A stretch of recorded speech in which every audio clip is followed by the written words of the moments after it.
এখনকার জ্বরটা যেন ছাড়তেই চাচ্ছে না, ভাইরাস জ্বর তো সেইজন্য কিন্তু দেখা যাচ্ছে কি যে মানে ভালো হয়েও হচ্ছে না, এমন অবস্থা। কথা বলতে অনেক কষ্ট হচ্ছে, তারপরেও কিন্তু ভয়েস দিচ্ছি শুধুমাত্র আপনাদের জন্য, আপনাদের ভালোবাসা পাওয়ার জন্য। আসসালামু আলাইকুম, ওয়েলকাম করছি আরও একটি ব্লগ ভিডিওতে। কেমন আছেন সবাই? আশা করি সকলে ভালো আছেন। আলহামদুলিল্লাহ, ভালো না থাকলেও বলবো আলহামদুলিল্লাহ, মহান আল্লাহ তাআলা যতটুকু রেখেছেন তাতেই আলহামদুলিল্লাহ। প্রতিদিনের মতো আরেকটি ব্লগ ভিডিওতে আপনাদেরকে ওয়েলকাম করছি। এটা ছিল গতকালকের ক্লিপ।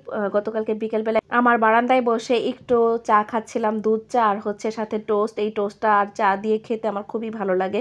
এটাই আমার সন্ধ্যার নাস্তা ছিল। আর এই তো সকালবেলা আপনাদের ভাইয়া বাহিরের থেকে হচ্ছে পরোটা এনে দিয়েছে, ডিম ভাজি করে নিয়েছি বাসায়। বাহিরের ডিম ভাজি আমার কাছে ভালো লাগে না, বাহিরের সবজিটাও আমার কাছে খুব একটা ভালো লাগে না, সেই জন্য সকালের খাবার খেয়ে তারপর হচ্ছে রান্নাঘরে চলে এসেছি।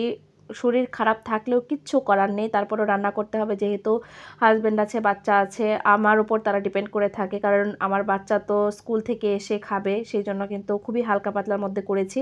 ডালটা আমার ছেলের পছন্দ এবং ডিম ভাজিও পছন্দ, সেই জন্য ডাল, ডিম ভাজি, বেগুন ভাজি করেছি। এরকম হালকা পাতলা আয়োজন আপনাদের ভাইয়ারও খুব পছন্দ। সে খুব একটা যে মাছ মাংস পছন্দ করে তা কিন্তু না, খুব হালকা পাতলা ছোট মাছ তারপরে এগুলো থাকলেও ভর্তা টর্তা দিয়ে খাবার দিলে ও খুব পছন্দ করে। তো এই সাদামাটা খাবারের আয়োজনে করেছিলাম গতকালকের দিনটায়। তো তারপরে টুকিটাকে কাজকর্ম করতে করতে দেখা যায় যে সারাদিনই পার হয়ে যায়। আর ছেলে স্কুল থেকে আসলে তাকে ফ্রেশ করিয়ে তারপর খাইয়ে দাইয়ে ঘুম পাড়াতে হয়। বিকেলবেলা না ঘুমালে আবার রাতের বেলা পড়তে পারে না, আবার হুজুর আছে, তো হুজুরের কাছেও যেতে পারে না। ঘুম থেকে সে উঠতেই পারে না বলেই সে আসলে হুজুরের কাছে এখন যেতে পারে না। তো যাই হোক, কি আর করা, ওইভাবেই চলছে জীবন। জোরাজুরি করে আসলে কোনো কিছু হয় না। আমি ভাবছি যে তাকে রিল্যাক্সেই এখন পড়াবো, কারণ যেহেতু ওর শরীরটাও খারাপ, স্বাস্থ্যটা অনেক ভেঙে গিয়েছে। ছেলেটাও অসুস্থ যাচ্ছে কিছুদিন যাবৎ।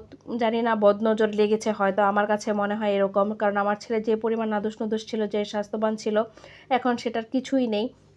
তো কথা বলতে বলতে এদিকে ডিম ভাজি করে নিয়েছি, 2টা ডিম ছেলেরটা প্রথমে করেছি, আর পরে আমাদের দুজনেরটা একসাথে করে নিয়েছি। 4টা ডিম ভাজি করেছি টোটাল, কারণ যেহেতু খুবই সিম্পল খাবার, সেই জন্য বেশি করে হচ্ছে ডিম ভাজি করে নিয়েছি। 3জন মানুষ, 4টা ডিম ভাজি করেছি। আর এদিকে একটু বেগুন ভাজি করে নিয়েছি, কারণ বেগুন ভাজিটা আপনাদের ভাইয়ার খুব একটা পছন্দ না, কারণ যেহেতু ওর অ্যালার্জির প্রবলেম আছে। আমার অ্যালার্জির প্রবলেম থাকলেও আমি বেগুন ভাজিটা খাই, আমার খুব পছন্দ, আমার ছেলেও পছন্দ করে। কিন্তু দেখা যাচ্ছে কি যে ডিম ভাজি ডাল পেলে ও হচ্ছে খুব একটা খাবে না। তো শরীর ভালো না বিধায় কিন্তু খুবই সিম্পল রান্না করেছি এবং সিম্পল খাবারগুলো দিয়েছি, তারা খুবই পছন্দ করেছে, এনজয় করে খেয়েছে। আমার যেহেতু মুখে রুচি নেই, তারপরে আমার কাছেও ভালো লেগেছে। আর হচ্ছে অসুস্থতা হচ্ছে এটা মহান আল্লাহ তাআলা পরীক্ষা করেন। কয়েকদিন পর পরই অসুস্থ হচ্ছি, জানি না কেন, কি হয়েছে। সুস্থতা মানে এখন আমি সুস্থ থাকি না বললেই চলে, এরকম একটা অবস্থার মধ্যে দিয়ে যাচ্ছি। জানি না আমার আসলে ফ্যামিলির উপর কি হয়েছে, সবাই অসুস্থ থাকি, 2 দিন পর পর অসুস্থ থাকি। সুস্থ একটা রোগ যদি ভালো হয় আরেকটা রোগে ধরে। তো এইভাবেই চলছে জীবন। তো আজকের মতো এই পর্যন্তই, ভালো থাকবেন, আল্লাহ হাফেজ।